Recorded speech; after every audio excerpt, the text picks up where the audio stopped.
देख रहे हैं जन टीवी और मैं आपके साथ आकांक्षा पारिक। खबरों की शुरुआत से पहले एक नजर हेडलाइंस पर। धामी सरकार ने पेश किया 88,000 करोड़ का बजट। जनता को मिलेंगे 3 फ्री सिलेंडर। सभी जिला मुख्यालयों में बनेंगे स्टेडियम। वहीं विपक्ष ने बताया निराशाजनक।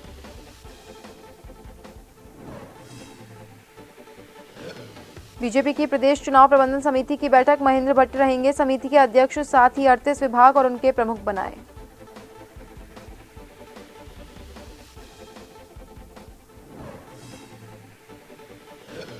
उत्तराखंड में बीजेपी ने कांग्रेस को फिर दिया झटका। बड़ी संख्या में कांग्रेस कार्यकर्ताओं ने हाथ का साथ छोड़ा, थामा भाजपा का कमल।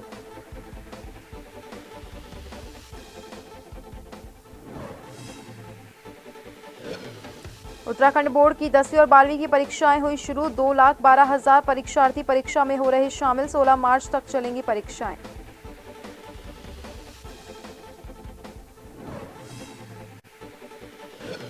और मौसम का बदला मिजाज। लोहाघाट और चंपावत में हुई बारिश, हिमपात के बने आसार। वहीं ओली में फिर से बर्फबारी, पर्यटक जमकर उठा रहे लुत्फ।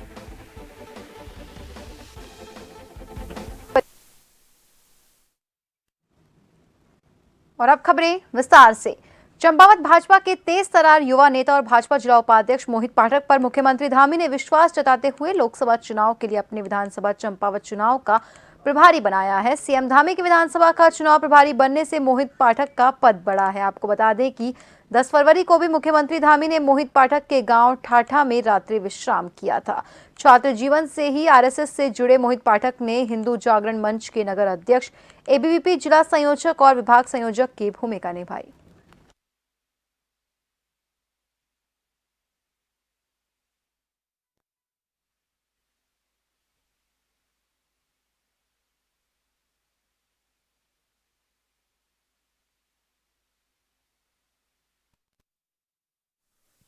अल्मोड़ा लोकसभा के चंपावत विधानसभा के लिए मुझे प्रभारी नियुक्त करने पर इस प्रदेश के यशस्वी प्रदेश अध्यक्ष आदरणीय श्री महेंद्र भट्ट जी, प्रदेश महामंत्री संगठन श्रीमान अजय जी भाई साहब और इस प्रदेश के लोकप्रिय मुख्यमंत्री आदरणीय श्री पुष्कर सिंह धामी जी, इस लोकसभा के लोकप्रिय सांसद माननीय अजय टमटा जी, जिले के जिलाध्यक्ष श्री निर्मल मेहरा जी और वन विकास निगम के अध्यक्ष आदरणीय श्री कैलाश गैतोड़ी जी, इस जिले के भाजपा के प्रभारी विकास शर्मा जी, सह प्रभारी हमारे गणेश भंडारी जी और संगठन के सभी वरिष्ठ पदाधिकारियों का मैं आभार प्रकट करता हूं कि उन्होंने मुझ पर विश्वास करते हुए मुझे चंपावत विधानसभा में प्रभारी के रूप में कार्य करने का अवसर दिया है।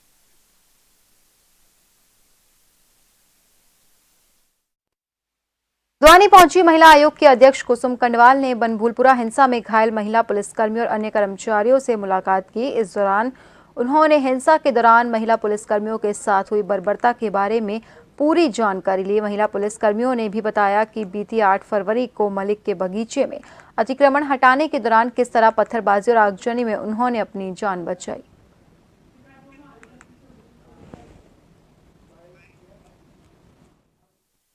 सबसे पहले तो मैं काफ़ी दिनों से मुझे लग रहा था कि हाँ मुझे जाना है उनके बीच में, और आज मैं आई हूँ क्योंकि शीघ्र इसलिए कि थोड़ा सा अव्यवस्था हो जाती है, क्योंकि सब लगे थोड़ा, मैंने कहा ये स्वस्थ हो जाएं तो फिर इनसे रूबरू होकर इनके पूरी घटना की जानकारी इनसे जानो। महिला आयोग अपनी तरफ से महिलाओं की सुरक्षा के लिए और किस तरह से महिला के साथ किसी भी तरह से कुछ भी होता हर समय महिलाओं के साथ खड़ा रहता है। और ये तो हमारी ऐसी महिला कर्मी है जो कि रात अपनी ड्यूटी देती, अपने बच्चों को छोड़ के, अपने परिवार को छोड़कर वो ये अपने देश के लिए, अपने राज्य के लिए काम करती रहती हैं। काशीपुर उत्तराखंड विद्यालय शिक्षा और परीक्षा परिषद की 2023-24 सत्र की हाई स्कूल और इंटरमीडिएट की बोर्ड परीक्षाएं आज से शुरू हो गई। आज से शुरू हुई बोर्ड परीक्षाएं 16 मार्च तक संचालित होंगी। पूरे प्रदेश के साथ साथ जिला उधम सिंह नगर में भी बोर्ड की परीक्षाएं देने के लिए छात्र छात्राएं उत्साहित दिखे। वहीं इस दौरान परीक्षाओं को नकल विहीन संपन्न करवाने के लिए शिक्षा विभाग पूरी तरह से चुस्त दुरुस्त दिखा। हमारी जो बोर्ड परीक्षाएं हैं इंटरमीडिएट और हाई स्कूल की, वो आरंभ हो रही हैं और ये परीक्षाएं आज 27 फरवरी 2024 से 16 मार्च 2024 तक चलेंगी। इसके लिए हमने विकासखंड में 15 परीक्षा केंद्र बनाए हैं और उन परीक्षा केंद्रों पर हमने कस्टोडियन और केंद्रीय व्यवस्थापक और परीक्षा प्रभारी की सभी जगह नियुक्तियां हो चुकी हैं। और सभी जगह के लिए जो कक्ष निरीक्षक होते हैं इनकी भी तैनाती कर दी गई है। तो मैं सभी को ऑल द बेस्ट बोलना चाहूँगी बच्चों को कि अच्छे से एग्ज़ाम दीजिए। हम लोग आप लोगों के साथ हैं, आपकी सुरक्षा के लिए भी साथ हैं और होप करेंगे कि आपका एग्ज़ाम बहुत अच्छे से जाए। दूसरी चीज़ ये है कि आप जैसे बता रहे हैं कि डीजे और इसकी काफ़ी समस्या आ रही है 10 बजे के बाद, जैसे कि सुप्रीम कोर्ट का भी ऑर्डर है 10 बजे के बाद डीजे नहीं बजेगा। तो हमारी पूरी कोशिश रहेगी कि किसी भी प्रकार की अगर आप लोगों को भी इन्फॉर्मेशन मिलती है या किसी भी लगता है किसी को 10 बजे के बाद भी डीजे चल रहा है, बहुत ज़्यादा डेसिबल बहुत हाई है, तो वो लोग 112 पे भी सूचना दे सकते हैं। बाकी लोकल थाने का भी नंबर आप लोग के पास होगा। हल्द्वानी वन विभाग के शारदा रेंज कॉलोनी क्षेत्र में तैनात वन बीट अधिकारी की संदिग्ध परिस्थितियों में मौत हो जाने का मामला प्रकाश में आया। वनकर्मी की मौत की खबर से परिजनों का रो रो कर बुरा हाल हुआ। वहीं जानकारी के मुताबिक वनकर्मी की मौत तमंचे से गोली लगने की वजह से हुई। गोली कैसे चली इसको लेकर फिलहाल कोई जानकारी सामने नहीं आई। आज सुबह ही हमें एक अप्रिय समाचार मिला कि हमारे हल्द्वानी वन विभाग की शारदा रेंज के कलोनिया क्षेत्र में कार्यरत वन आरक्षी फॉरेस्ट गार्ड हरीश जोशी मृत अवस्था में पाए गए हैं। सेना पानी वन विश्राम भवन के जो परिसर में एक चौकी है, अपने जिस पर वो रहते थे, गश्त के बाद विश्राम करते थे, वैसे उनका जो चौकी थी कलोनिया चौकी थी, तो सेना पानी चौकी में वो मृत अवस्था में पाए गए।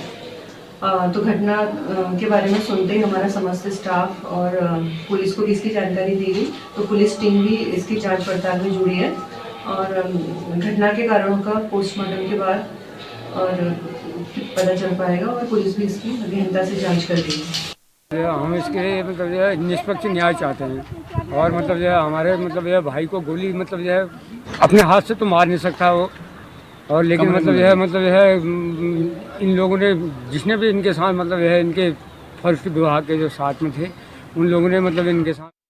रामनगर वन प्रभाग के अंतर्गत कोसी रेंज के रिंगोड़ा बीट क्षेत्र में नदी किनारे एक मादा बाघ का शव मिलने के बाद अधिकारियों में हड़कंप मच गया। घटना की जानकारी मिलने पर मौके पर पहुंचे वन कर्मियों ने बाघ के शव को कब्जे में लेकर पोस्टमार्टम करवाने की तैयारी शुरू की। घटना के संबंध में जानकारी देते हुए रामनगर वन प्रभाग के डीएफओ दिगांत नायक ने बताया कि मृत मादा बाघ की उम्र 8 से 10 साल है। उन्होंने ये भी बताया कि ये बाघ काफी उम्र दराज हो गया था और शिकार करने में भी असमर्थ और इसके दांत भी घिस चुके थे। साथ ही मृत बाघ के सभी अंग सुरक्षित है और 2 पशु चिकित्सकों की देखरेख में बाघ के शव का पोस्टमार्टम करवाने की कार्यवाही की जा रही है और पोस्टमार्टम रिपोर्ट आने के बाद ही मौत के वास्तविक कारणों का पता लग सकेगा।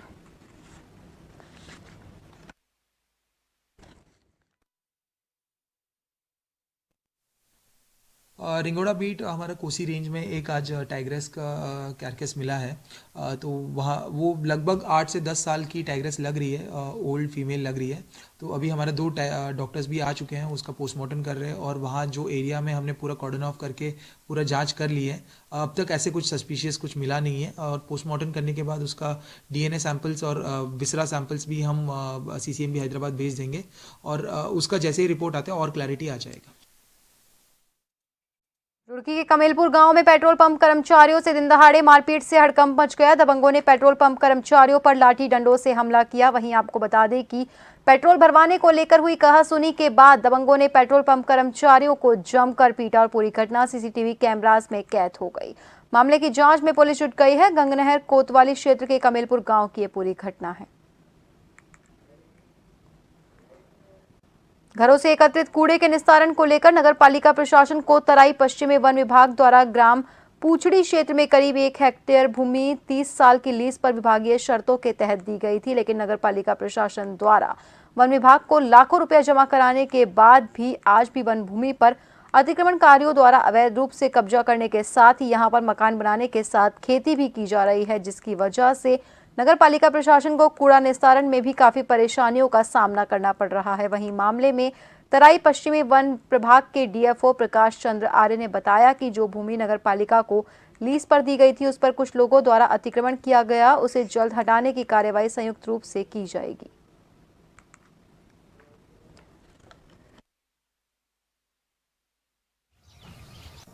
ग्राम पूछड़ी में 0.9 हेक्टेयर ज़मीन नगर पालिका ने लिया था 30 साल के पट्टे पे, जिसमें मैंने 90 लाख रुपया पालिका द्वारा फॉरेस्ट को जमा भी किया जा चुका है। लेकिन फॉरेस्ट द्वारा वहाँ कूड़ा डालने की थोड़े भाग में अनुमति दी गई है, परंतु उसका भी पजेशन पूरा नहीं दिया गया। लगभग 50% भूमि पर लोग कृषि कार्य कर रहे हैं और बीच में तहसीलदार साहब और हम सब फॉरेस्ट टीम गई, वहाँ पर लड़ाई झगड़ा भी काफ़ी हुआ। फिर डीएफओ साहब को पत्र लिखा गया है एसडीएम साहब की ओर से। एसडीएम साहब से बात हुई है और हम लोग जल्दी ही उसमें पूरी टीम बना करके हमारे राजस्व विभाग और नगर पालिका और वन विभाग मिला करके और पुलिस का सपोर्ट लेते हुए उसको जल्दी से खाली करा। किसानों का विरोध उत्तराखंड में भी देखने को मिला। पंजाब के बॉर्डर पर किसानों के साथ हुई झड़प के बाद संयुक्त किसान मोर्चा के आह्वान पर एक दिन का सांकेतिक विरोध हरिद्वार जनपद के बहादराबाद टोल प्लाजा पर देखने को मिला, जहां किसानों ने अपने ट्रैक्टर के साथ मार्च निकालकर टोल टैक्स पर जाम लगाया। वहीं किसानों का कहना है कि दिल्ली बॉर्डर पर किसानों और पुलिस के साथ संघर्ष में एक किसान शहीद हो गया था, जिसके बाद संयुक्त किसान मोर्चा ने एक दिन का जाम का आह्वान किया, जिसके विरोध स्वरूप टोल को बंद रखा गया।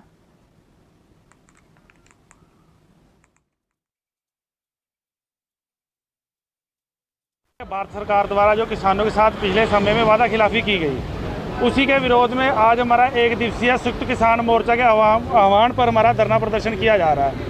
तो हमारा ये कहना है कि जो हमारे किसान भाई बॉर्डर पर डटे हुए हैं, सरकार उनके ऊपर आंसू गैस के गोले बरसा रही है, लाठियां बरसा रही है, गोलियां से उनको मार रही है, जिसमें हमारा एक किसान शुभकरण सिंह शहीद हो चुका है। तो हमारा तो ये कहना है कि अगर सरकार हमारी मांगें नहीं मानती तो आज उन भाइयों के समर्थन में हम एक दिवसीय धरना प्रदर्शन कर रहे हैं। अगर नहीं मांगेगी तो संयुक्त किसान मोर्चा के आह्वान पर अगला कूच हम दिल्ली की ओर करेंगे। जिन मांगों को लेकर आंदोलन स्थगित हुआ था, जो 13 महीने आंदोलन दिल्ली के बॉर्डरों पर चला था, उन्हीं मांगों को लेकर पंजाब के किसान दिल्ली कूच कर रहे थे। उन्हें हरियाणा बॉर्डर पे रोक लिया गया। वो पीसफुली धरना दे रहे थे हरियाणा बॉर्डर पे। सेंट्रल सरकार ने खट्टर सरकार को डायरेक्शन देके उनके ऊपर 1 किलोमीटर अंदर जाके। विश्व पर्यटक स्थल ओली में एक बार फिर से मौसम का मिजाज बदल चुका है। बता दें कि दोपहर बाद अचानक से ओली में इस कदर मौसम का मिजाज बदला कि ताजी बर्फबारी शुरू हो गई। इसके बाद तकरीबन 1 फीट के आसपास बर्फबारी हुई। ओली में इस वक्त देश और विदेश के सैलानी जमकर ताजी बर्फबारी का लुत्फ उठा रहे हैं। हालांकि ओली में पहले से ही कई फीट बर्फ की चादर बिछी हुई थी, लेकिन फिर एक बार ओली में ताजी बर्फबारी हो चुकी है, जिसके चलते इस वक्त ओली बेहद खूबसूरत नजर आया।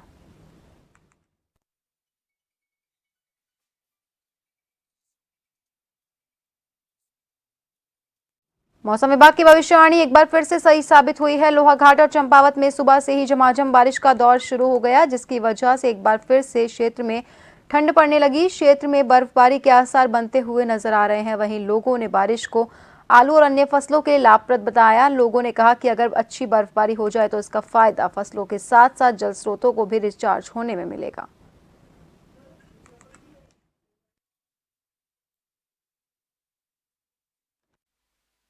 बर्फ की चादर ओढ़े उत्तरकाशी का दयारा बुग्याल स्कीइंग और साहसिक पर्यटन के लिए सैलानियों का इंतजार कर रहा है। 30 वर्ग किलोमीटर में फैले दयारा बुग्याल में इन दिनों 3 से लेकर 4 फीट तक बर्फ की चादर बिछी हुई है। दयारा बुग्याल में कदम कदम पर स्कीइंग की ढलान है। कई ढलान तो 2 किलोमीटर तक लंबी है। बारसूद गांव से 4 किलोमीटर की दूरी पर दयारा बुग्याल, जहां पर्यटन को बढ़ावा देने के उद्देश्य से स्थानीय युवाओं द्वारा इन दिनों स्कीइंग भी की जा रही है।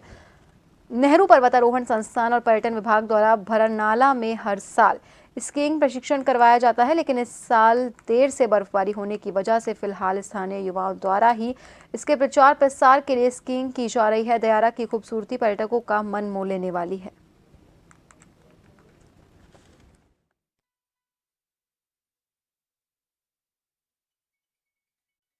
जिम कॉर्बेट नेशनल पार्क प्रशासन ने ढेला रेंज में स्थित रेस्क्यू सेंटर से 2 टाइगर देहरादून चिड़ियाघर भेज दिए हैं। कॉर्बेट पार्क के भीतर टाइगरों का मेडिकल टेस्ट किया गया। ये फैसला जिम कॉर्बेट टाइगर रिजर्व के आसपास के क्षेत्रों में मानव वन्य जीव संघर्ष की घटनाओं को कम करने के लिए किया गया। पार्क प्रशासन लगातार कॉर्बेट पार्क से सटे ग्रामीण इलाकों में मनुष्यों के साथ संघर्ष में शामिल बाघों को बचाने में लगा हुआ है, जिससे वन्य जीव और स्थानीय समुदाय दोनों को राहत मिलती है।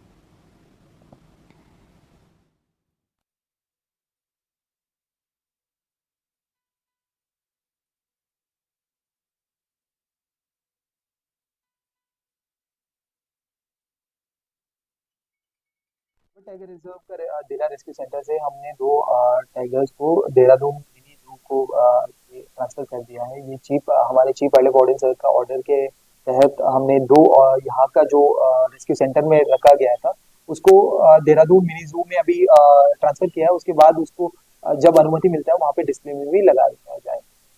ये टाइगर को हम T1 और T3 नाम से इसको ये नॉमिनेचर किए थे। और फिलहाल के लिए खबरों में रुकेंगे एक छोटे से ब्रेक के लिए।